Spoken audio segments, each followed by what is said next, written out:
Hello and welcome back to this damn food idealistic crusade. This video will be a very short overview of the two titles I picked up in the Criterion Barnes & Noble half-off sale, which takes place every July and is well known among all of us cinephiles and film nerds as sort of the Christmas in July, if you will, for getting great physical media releases.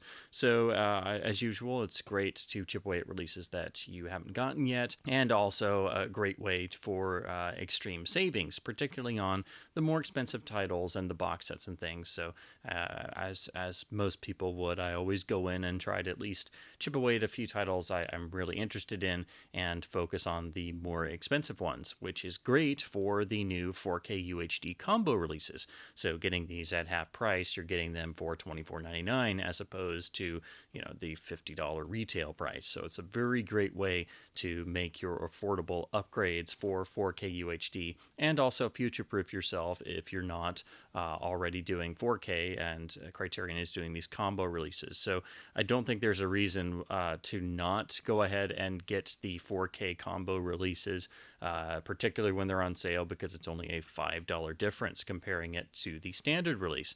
So I picked up two titles this time around, not a whole lot, but two very big and important titles for me particularly. So the first is Spine 1126. This is, I think, Criterion's most important release of the year, the one I was definitely looking the most forward to, and the title that I've already poured over every review so far, and that, of course, is Double Indemnity, the Billy Wilder, Raymond Chandler penned masterwork based on the James M. Cain novel and famously directed by Billy Wilder, one of his immortal classics, really the film that I think if there was one film that sort of finalized the film noir genre, even though it wasn't known as a genre back then, they didn't think about things like that. They were just making stories that were coming out of the hard-boiled fiction school that emerged from the pulp magazines and the great masterworks of Dashiell Hammett, Raymond Chandler, James and Cain, Jim Thompson, and many others of the great legendary writers to come out of that school. But Double Indemnity as a film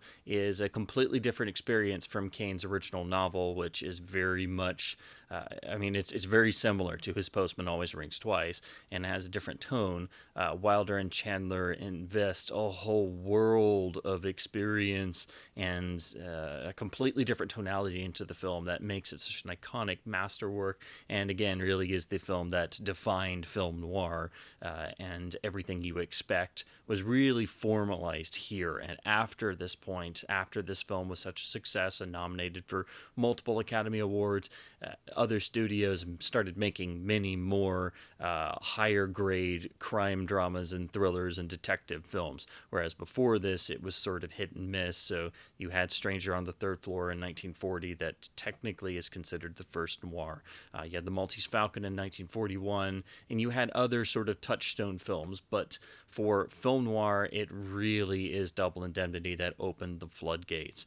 That only adds to its importance. This is the new 4K combo release from the new Universal 4K restoration. It's big that Criterion was able to pick up this major title from the Universal Library and do the 4K release. I will be doing a full extensive review, as I usually do on big important titles like this, and comparing it to the Universal Blu-ray and DVDs, because I've owned practically every version of this film. And of course, for a long time when I was growing up, this film was unfortunately out of print, so there was a good time where that for that particular period, the Image did the first DVD, and that went out of print very quickly. So this was actually a hard film for me to see when I was growing up outside of television airings. I'm also very curious to look at the transfer for myself, because it is definitely quite a bit darker than the other video versions. If you read reviews that have come out already, I'm really excited about the new extras package. It also does carry over all the Universal materials, including the old audio commentary, although it's by Richard Schickel, who is one of my least favorite commentators ever, but still, it's great that that's been carried over. The one thing it doesn't have, it doesn't port over that god-awful made-for-television movie from the 1970s that was only on the Universal releases. It was first done for that 2-disc Legacy Series DVD, and I only watched it once and then tried to forget it exists, so I'm fine with that not being ported over. But we do get new featurettes and interviews with various critics. We get the essential Volker Schlorndorf, I'm probably butchering that pronunciation, documentary with Billy Wilder entitled Billy, How Did You Do It? It's a feature-length conversation with Wilder. It is one of the best pieces ever done on Wilder. It's great to get that on a physical disc release here. We also get the radio drama adaptations and the featurette that was originally done for Universal's 2006 Legacy Series DVD. So I am very excited about this. My biggest thing, though, I am very curious to check out the audio because this film has been subjected to a lot of noise reduction by Universal before this point, and the best sounding version is still the old Encore Edition Laserdisc. There was an analog version first, then a PCM reissue, and that digital PCM version is the best sounding version of the film on disc to date, but I will be comparing that to this new Criterion release. I hope this hasn't been subjected to their the amount of noise reduction they sometimes use on certain titles. So I hope this turns out to be a case like High Sierra on their release, where it has not been, and it is the best sounding version. But until I actually get into comparing, I won't know that for sure. You never know if a title is going to have extra audio work done on it or not, depending on if Criterion does additional work or if the studio providing the master did work to it. So it being Universal, I'm pretty sure it's probably had some sort of noise reduction applied, since Universal did that to their previous Blu-rays and DVDs. So I'm figuring it's probably going to be very similar audio-wise to what was on the Universal Blu-ray, which would be very unfortunate because the old Encore Edition PCM audio is far superior to all of the Universal DVDs and Blu-rays. Now, to talk about the actual packaging and release, it is in a Skinovo keep case, but it's a multi-disc case. This is how they are doing most of their UHDs, so thankfully this doesn't have the god-awful Citizen Kane packaging. But what I will say is you have the 2 discs on the side, and then, because this is a 2-disc Blu-ray set for the supplemental features, and then the UHD is included as well. So the 3rd disc, you do have to remove the booklet, and there is the 3rd disc. And of course there is nice art underneath them. I love that they're using the title card font from the opening titles on the disc. It looks very nice. My thing about this case, though, I mean, it is the Criterion Skinovo, but the hubs on these multi-disc sets they're using for these combo releases, when you get these, the discs are kind of loose depending on how they were packaged.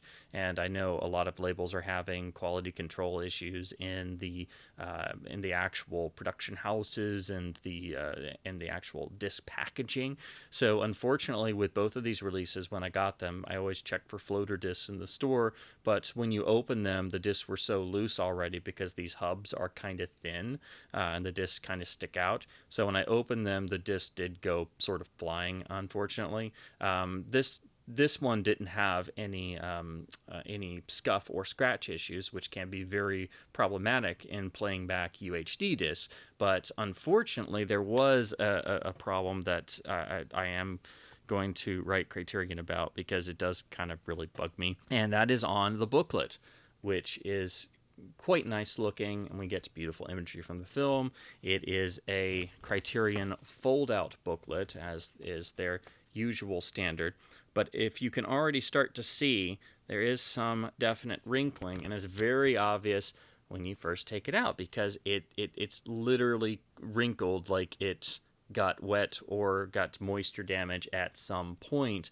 It doesn't look so bad on camera, but when you're actually holding it in your hands, and when I first opened the case, it was like, wait, what? So that's unfortunate. It's still perfectly readable, but again, this isn't something exclusive to Criterion. I have had actually just recently on my newest Kino order actually had some discs with water damage and moisture damage. So there are a lot of QC issues going on in terms of disc replication and authoring and packaging, because a lot of the plants have closed, and there's really only one or two manufacturing plants, and that's why we have so many backups and in terms of disc production.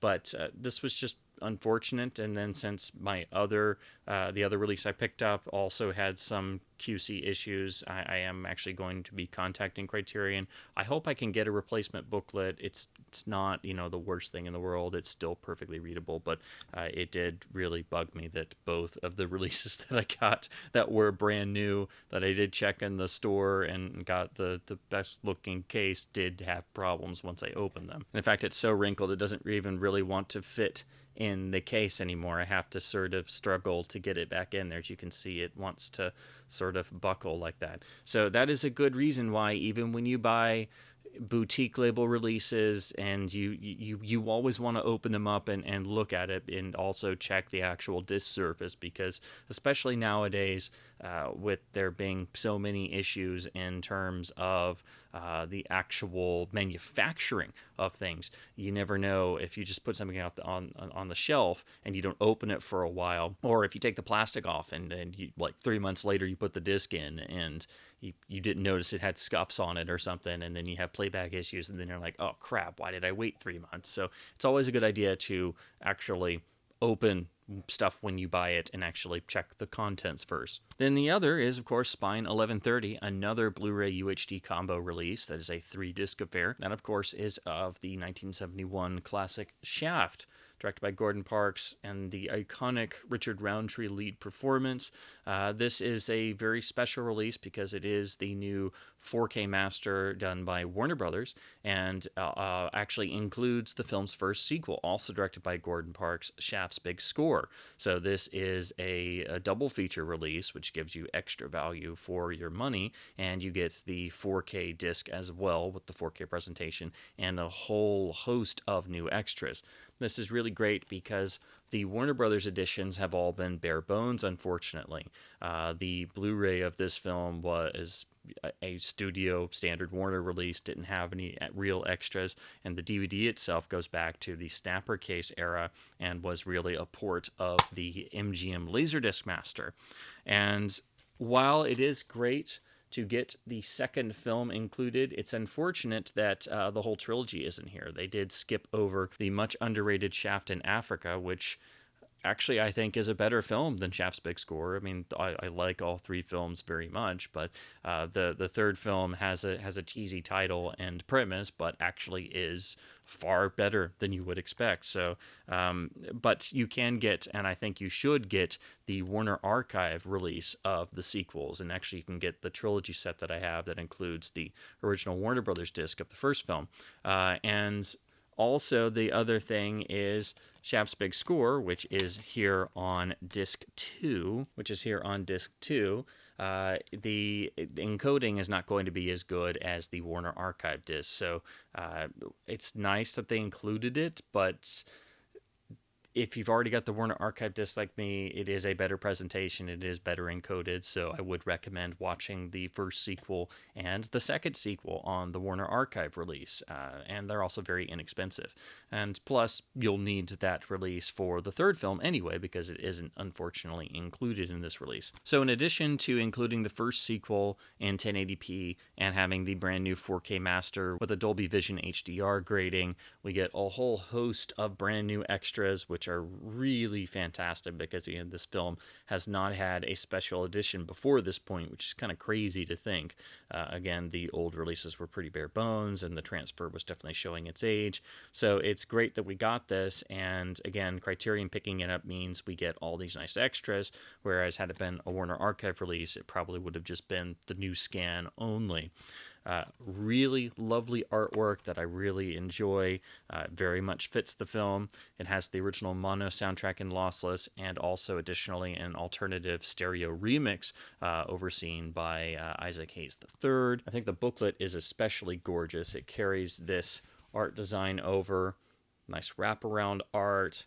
Then we get the essay, and it's in a standard fold out, which I do prefer to what's on the double Indemnity, where the fold out is a little more awkward and it's dual sided and such. I do prefer it to have all the text on the inside, so you're just folding outwards. I really love what they did with the artwork. And then again, it is this tiered dual-sided 3-disc case. But once again, there were QC issues. When I opened this, the discs went flying out, and unfortunately on this one, the booklet was fine, but the discs themselves, the UHD has a pretty big, significant hairline scratch across the disc itself, and then the Blu-ray of the feature has a lot of little tiny scuffs all over it. I'm going to just send Criterion an email because I don't like to complain about things, but it was a little frustrating having both of the brand new Criterion releases I got at Barnes & Noble in this sale. Both of them have some sort of physical QC issue, and again with UHDs, the actual format, and most players, if you have any sort of dirt, dust, or scratches on them, they can be very problematic for a proper disc playback and the format. So they are it's much more important if you have a scratch on a UHD as opposed to a scratch on a Blu-ray. But again, the first Blu-ray disc does have a number of significant little scratches and scuffs, so I am going to send them an email because it is significant enough for me to mention. So again, it is very important to check discs when you buy them, and especially on these new combo releases when it is a multi-disc affair like this, because they're using the sort of hinge design with the discs stacked like this on one side, and then the other is just alone here under the booklet. Since I've gotten both of these, both of them had discs that came loose. So I would say, I would stress very much, if you're getting any of these, definitely check the discs inside when you get them, because the hubs are a little thinner and differently designed on these. So again, on both of these, I did have loose discs inside. So those are the two releases I picked up in the Barnes & Noble sale. Here are the spines for each. And I do want to also get their combo release of Raging Bull as well, but my budget was only stretching so far right now with all the other sales going on for different labels and at different stores. So these were the two I was most looking forward to, and seemed like the most important for this go around in this July sale. So I'm very curious to look at the new transfers, and really excited to look at the new extras and check out the mono presentations for both films and see how they compare to previous releases. So that's what I picked up in this annual July Criterion sale. As always, I would love to hear what you guys picked up, or if you guys got any or both of these two releases, what your thoughts may be on them compared to previous releases, or how you think they might stack up to those. And as always, I want to say, keep supporting your boutique labels and studio labels, keep your disc spinning, keep physical media alive, and thanks ever so much for watching.